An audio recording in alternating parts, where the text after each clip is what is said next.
ሰላም ጤና ይስጥልን ክቡራን ተመልካቾቻችን አድማጮቻችን ከሰዓቱ አበይት መረጃዎች ጋር እኔ ደረጃ ሀብተወልድ ነኝ።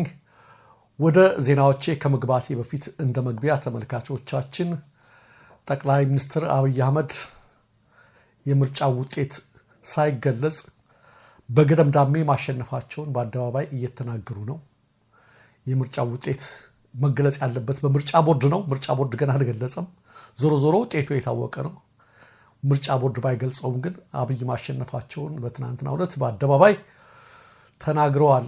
እንደሚከተለው ተመራጩ መንግስት የሚቀጥለውን ምርጫ ለማድረግ ሲሰናዳ የቢሾፍቱ ኤርፖርት ካላለቀ አትምረጡ። አሁን በተስፋ መርጣችኋል፣ ነገ ግን በስራ መሆን አለበት። እንደሰማችኋቸው ነው። ከ5 ዓመት በኋላ በሚመጣው ምርጫ የቢሾፍቱ ኤርፖርት ካላለቀ እንዳትመርጡን እያሉ ነው።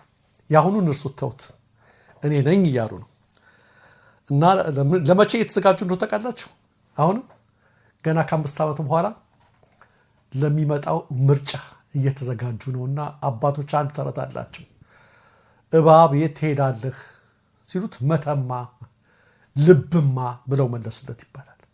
እንግዲህ የተንፋቀቀ ነው እባብ ሄደው ገና ከዳር እኮ ነው ሄደው ወደዛ እየሄድኩ ነው ሲላቸው ልብማ ይላልና ወይም መብላቷን ሳታውቅ እጇን ታጠበች የሚባል አባባል አለ።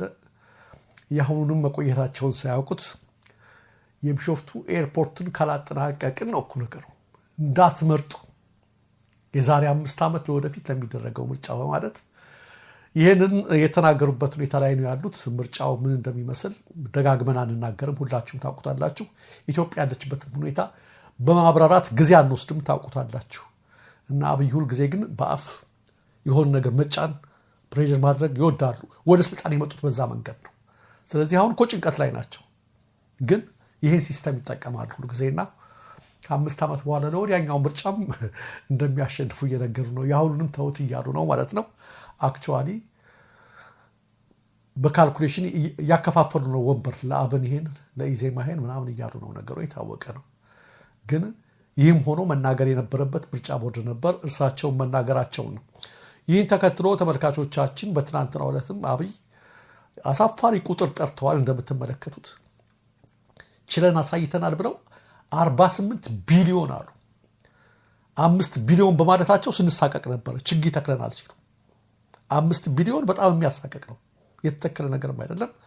ይባስ ብለው በጣም ደፋር ናቸው። ቁጥር ላይ እንደምታዩት 48 ቢሊዮን የዓለም ህዝብ ብዛት አሁን 7 ቢሊዮን ነው። የዓለም ህዝብ ዓለማችን በሙሉ 7 ጊዜ 7 49።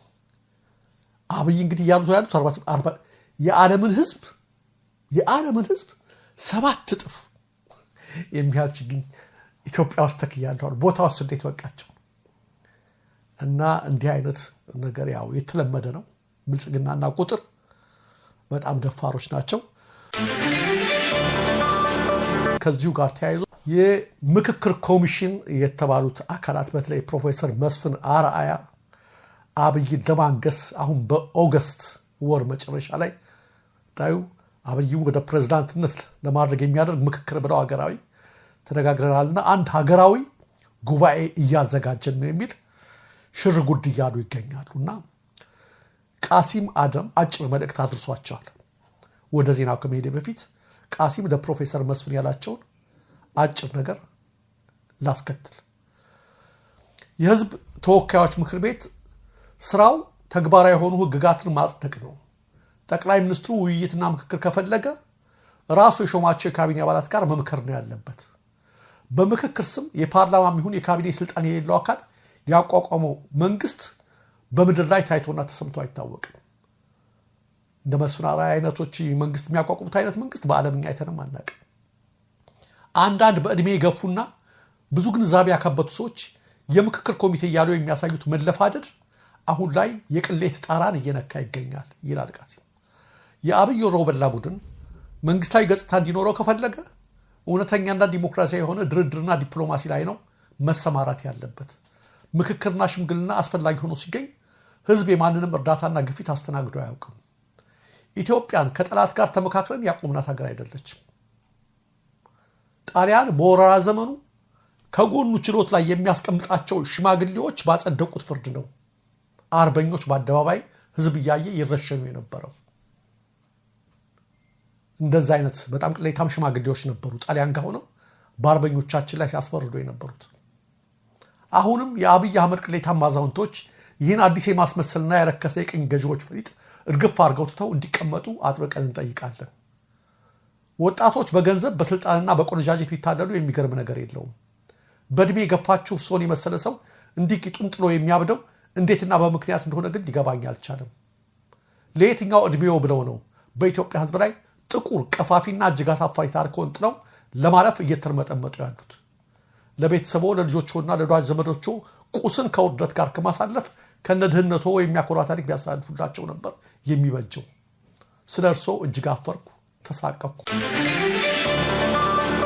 ወደ ሰዓቱ አበይት ዜና ስናልፍ የመከላከያ ጦር በተከፈተበት ከባድና ድንገተኛ ጥቃት የቤኒሻንጉል ጉሙዝ ሸቆዴ ወረዳን ሙሉ በሙሉ ለቆ መውጣቱ በብልጽግና አገዛዝ በኩል ከፍ ያለ ድንጋጤ ማስከተሉን መንግስታዊ ምንጮች ጠቆሙ። ከሰሞኑ በቤኒሻንጉል ጉሙዝ ክልል በአገዛዙ ኃይሎች ላይ ፈጽሞ ያልተጠበቀ ከባድ ጥቃት መፈጸሙና ጦሩ ከሰፈረበት ወረዳ ለቆ መውጣቱ ከፍ ያለ ድንጋጤ ያሳደረባቸው የብልጽግና ከፍተኛ ባለስልጣናት ይህ ጥቃት በተራ ታጣቂዎች ሳይሆን በሻቢያና በህዋት ድጋፍ የተፈጸመብን ነው የሚል ክስ እያሰሙ መሆናቸው ተመልክተዋል። መከላከያ በብዛት ወደ ሰሜኑ ኢትዮጵያ እየተንቀሳቀሰ ባለበት በአሁኑ ወቅት በቤኒሻንጉል ክልል ከባድ ጥቃት የተከፈተው ጦርነቱን ከሰሜን ወደ ምዕራብ የአገሪቱ ክፍል ለማድረግና የሰራዊቱን አቅጣጫ ለማስቀየር ነው የሚል ግምገማ መደረጉን የገለጹት ምንጮች ይህን የሚያደርጉት ደግሞ ሻቢያና ህዋት ከሱዳን ኃይሎች ጋር በማበር ነው የሚል ድምዳሜ ላይ መድረሳቸውን አመልክተዋል።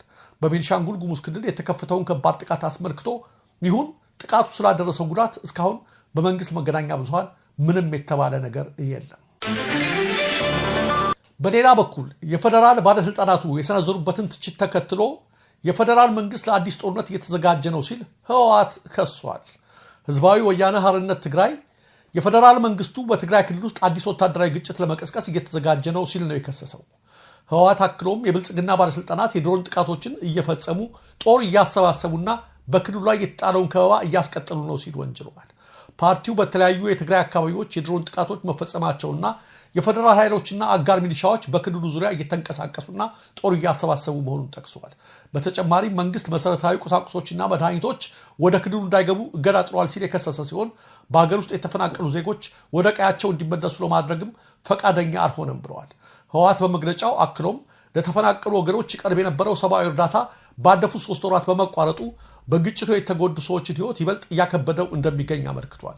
እንደ ህወሓት ማብራሪያ ከሆነ ሰሞኑን የፌደራል መንግስት ባለስልጣናት የትግራይ ተዋናዮችን ጦርነት ናፋቂ በማለት የሰነዘሩት ክስ አዲስ ለታቀደው ወታደራዊ ዘመቻ የሚደረገውን ዝግጅት ለመሸፈንና ትኩረት ለማስቀየስ የታለመ ነው።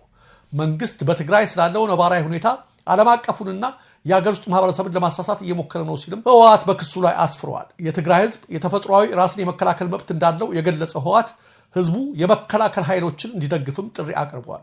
የትግራይን ህዝብ ጥቅም ለማስከበር በሚደረጉ ጥረቶች ውስጥ የመሪነት ሚናውን መጫወቱን እንደሚቀጥልም ህወሓት በዚሁ መግለጫው በድጋሜ አረጋግጧል። ሌላው ተመልካቾቻችን፣ አድማጮቻችን የሲዳማ ክልል ርዕሰ መስተዳድር አቶ ደስታ ሌዳሞ አንድ የሆነ ነገር ተናግረዋል። እስኪ ባጭሩ ያሉትን ነገር እናዳምጣቸው። ከዚህ በተጨማሪ ሰው ሰራሽ በሆነ መልኩ በተፈጥሮ የተገኘውን ውበት ማሰማመር ከተቻለ ሐዋሳ ከተማ ምናልባትም በሀገራችን ፖለቲካ ከወሰነ የፌደራሉ አንዱ መቀመጫ ልትሆን የምትችልበት ተወዳዳሪ ከተማ። አቶ ደስታ ሌዳሞ በነገራችን ላይ ኦህዴድ ለሽመልስ አብዲሳ በጣም የሚያሽከረክሯቸውና የሚያሽከረክሯቸው ሹም ናቸውና እንደሰማችኋቸው ፌደራል መንግስቱ ከወሰነ ምናልባት ሐዋሳ ለወደፊት የፌደራሉ መቀመጫ ልትሆን ትችላለች ነው ያሉት። ሁሉም ሀገር የራሳችን ስለሆነ ይሄ ማለታቸው በእንደዚህ አይነት እሳቤ ቢሆን ኖሮ ምንም ችግር አልነበረውም ነበር። ነገር ግን አሁን ያለው ፖለቲካዊ አስተዳደር የጎሳ አስተዳደር ምን እንደሚከተል ያውቃሉ። እንኳን ሌላው ቀርቶ የሁላችንም መቀመጫ የሆነችውን የአፍሪካ መዲና የሆነችውን ከዓለም 3ኛ የዲፕሎማሲ ከተማ የሆነችውን አዲስ አበባን የኔ ብቻ ናት የሚል ኃይል የተነሳበት ፖለቲካ አስተዳደር ነው የነገሰው። ፊንፊኔ ኬንያ የሚል አስተዳደር ነው አዲስ አበባ ሳይቀር የነገሰው። እና የዚህ አይነት የፖለቲካ አስተሳሰብ በነገሰበት ጊዜ ደስታ ሌዳሞ ይህን ማለታቸው ትርጉም የሚሰጥ አይደለም። ትርጉም የሚሰጥ አይደለም። አዎ ሐዋሳ የሁላችንም ሀገር ነች፣ ሁሉም የሁላችንም ሀገር ነው። ይሄ የሚሆንበት ስርዓት ይፈጠራል። ግን በዚህ ሰዓት ላይ አቶ ደስታ ሌዳሞ ይህን ማለታቸው ምን ይሆን? ሐዋሳንም ሊሰጧት ነው እንዴ የሚያሰኝ ጥያቄ ያስነሳል። ምክንያቱም እንደምታውቁት በሲዳማ አካባቢ ሁሌ ግጭት አለ ኦህዴድ ጋር። አቶ ሽመልስ አብዲሳን በሄዱ ቁጥር እየቆረሱ ሁሉ ነው የሚያመጡት። የደቡብ ኢትዮጵያ